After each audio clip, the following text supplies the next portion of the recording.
Hello and welcome. Thank you for joining us. This is Jen Kern with Light Zone Media.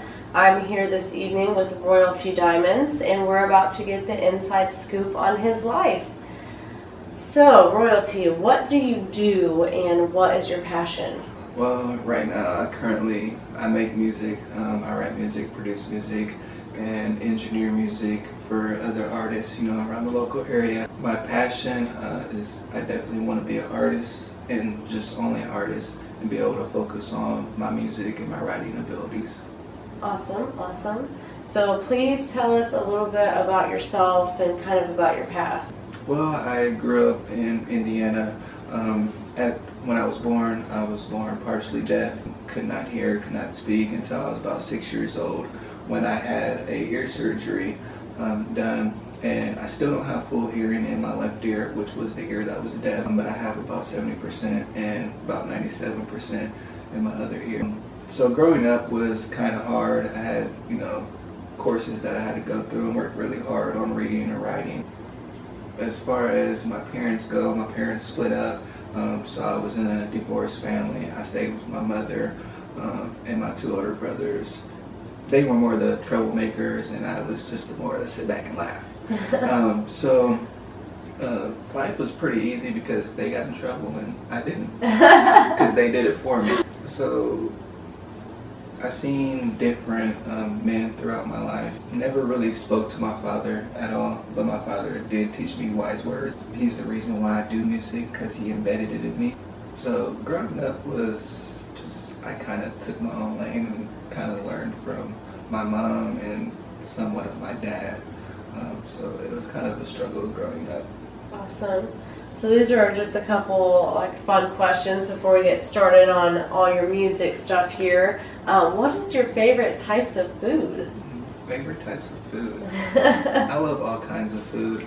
I love seafood, Italian food, but my favorite type of food is soul food. Soul food. That sounds pretty good.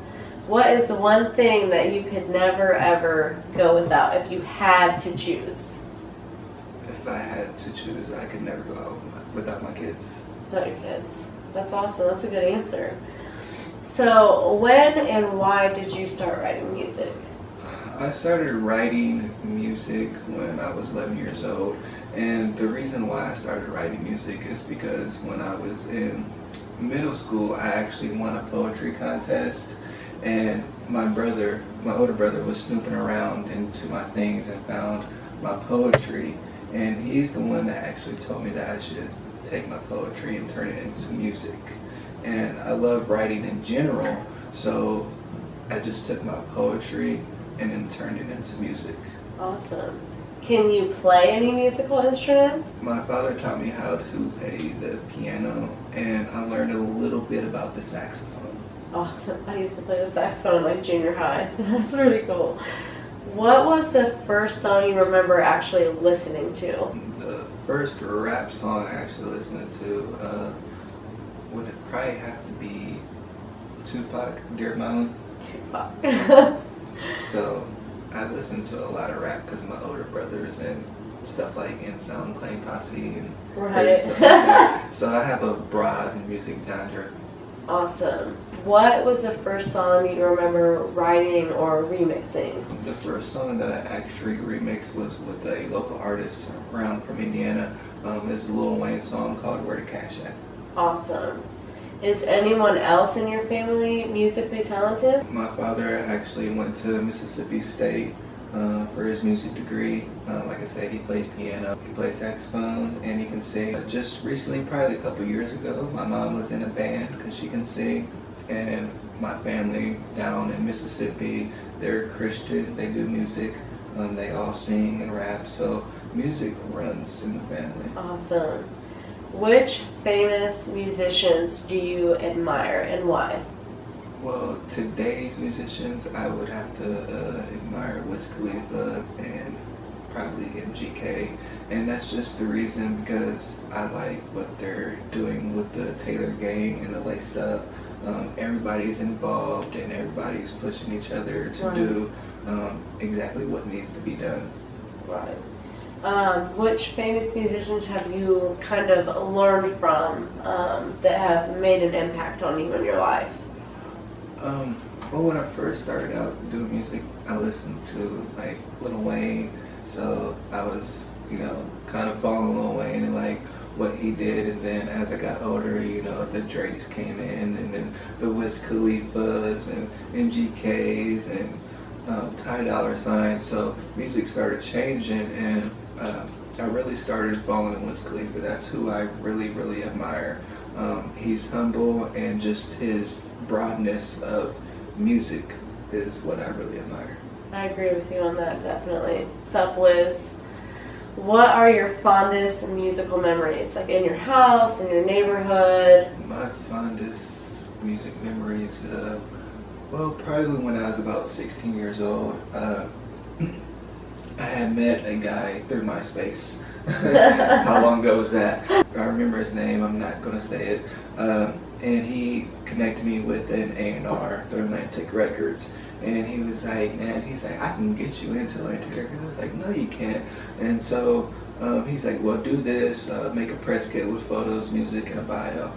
So I'm like, I'm gonna do this. I don't have anybody take photos or how to write a bio or anything like that. So I did some looking on the internet, and found out what a press kit was. I had a friend take some pictures with a low camera resolution. I was like, okay, and then I wrote my own bio, and then I covered some songs like Lil Wayne songs and things like that, and I sent it to this dude over out in Ohio. Never heard anything for probably about months, and I'm laying in my bedroom, and my mom comes in and she throws this big envelope on my chest. I'm like, what is this? I look at it, it says New York City on Atlantic Records. I'm like, wow. And I open up, and it's a demo submission, and they're talking about, well, you're only 3 points away from having a record deal. You need to do this, and work on your delivery, upgrade your pictures, and we'll accept your demo again. So that's probably one of the fondest memories I have. That's sweet. That's awesome. Were you influenced by any old records, like when you were younger, or tapes, and anything like that? When I was younger, like I said, Lil Wayne, but just the music in general. I love music, so I really don't follow after anybody as far as style. I just love doing music. So awesome. Have you ever performed in public? Yeah, I performed in public. One vivid memory I have, I did a concert for a kid that had cancer. It's called Battle for Beck at my school. I did that. I've also opened up for 3-6 Mafia, Little White, with Project Pat, Juicy J, but I never did like at a park or anything or anything like that. But that's as far as goes for public. How do you balance your music with other obligations, like a girlfriend or children or your other job? Well, I normally, if it comes to a girlfriend, I try to explain to her like, hey, this is what I do. This is where most of my time goes. So if you can handle that, then we can make this work. And just try to set up things in advance and say, hey, this is when I work, or I want to do music this day. So I try to make a schedule. Everything is scheduled out as far as work, do music, and have time with kids. I normally have my kids through the week, and on the weekends when I really do music. Awesome. How often do you write new music? I write new music every day in my head. Just whatever I'm thinking, I normally memorize it, and then I'll go write it down or make a beat and see if I can put it to that beat. Awesome. What brings your creativity out and helps you write music? What brings my creativity out is what I'm going through on a daily basis. Not necessarily saying that's what I rap about, but if I'm feeling stressed, I'll make a happy beat to bring me out of my stress relief, because music is really my escape from what's happening in real life. If I'm behind on bills, or if I'm having significant other issues, music is my getaway. It's my drug. Oh, I love music. It's always been my escape. How would you personally describe your style? My style is it's really not regular. I really couldn't put a word on it. I just do what I feel at that time or how I feel. You know, if I'm needing to be happy, I need a song that's gonna be happy. If I'm, you know, at home enjoying myself, having fruit drinks, then, you know, we may do a party song.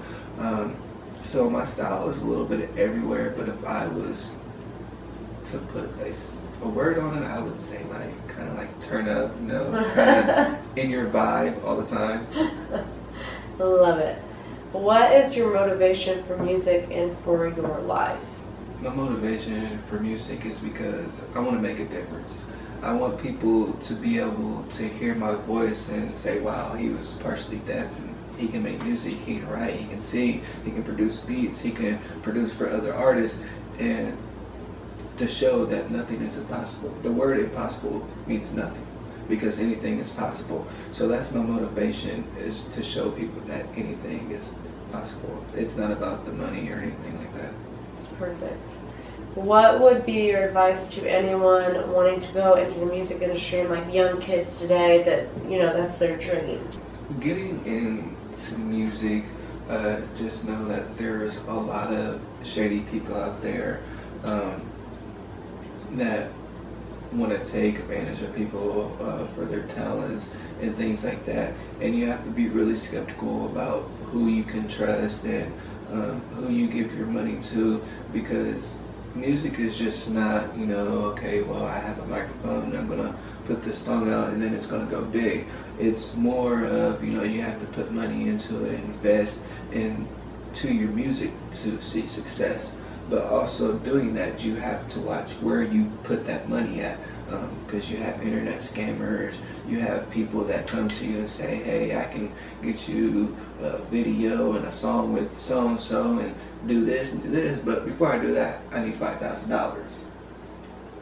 With that being said, you always have to be business-minded and also be musically talented. But on like my behalf, I do it for the passion and the love of music. So me investing into like buying music plays or things like that, I don't really do. I invest in more of equipment and things like that, and I invest my time into marketing. But like on Facebook page, I have thousands of likes, but I've never paid for those. But I've invested my time, and it's doing music for the right thing and not for the wrong thing. Absolutely. What is your main goal? My main goal is to change the world and make a difference in my community and other communities. And like I said, just working with young kids and anybody that has a disability, because like, you know, my job is working with people. I work with people on daily that need help, and nothing is impossible. And that's what I want to spread around the world. Absolutely, I love that. Now, are we complete strangers? No, we are not complete strangers. We know each other, actually. I'm actually his assistant manager, and then obviously got involved with Light Zone Media as a company, which is awesome. But you should check out Royalty's music. He's awesome. There are some songs like I've talked to him about that, you know, you want to fight to, and there's songs that you just want to jam and have a good time, and just brings out all the good feels in you. So please check him out on SoundCloud, Facebook, subscribe to our YouTube channel, and if you would like to book a show with Royalty, it's worth it. Trust me. You can get a hold of me at jkk, exactly like it sounds, 2011 at gmail.com. Please like our Facebook page, share our stuff, and subscribe to our YouTube channel. It has been awesome having an interview with Royalty. Thank you so much for coming out. And we will all see you soon. Thank you so much.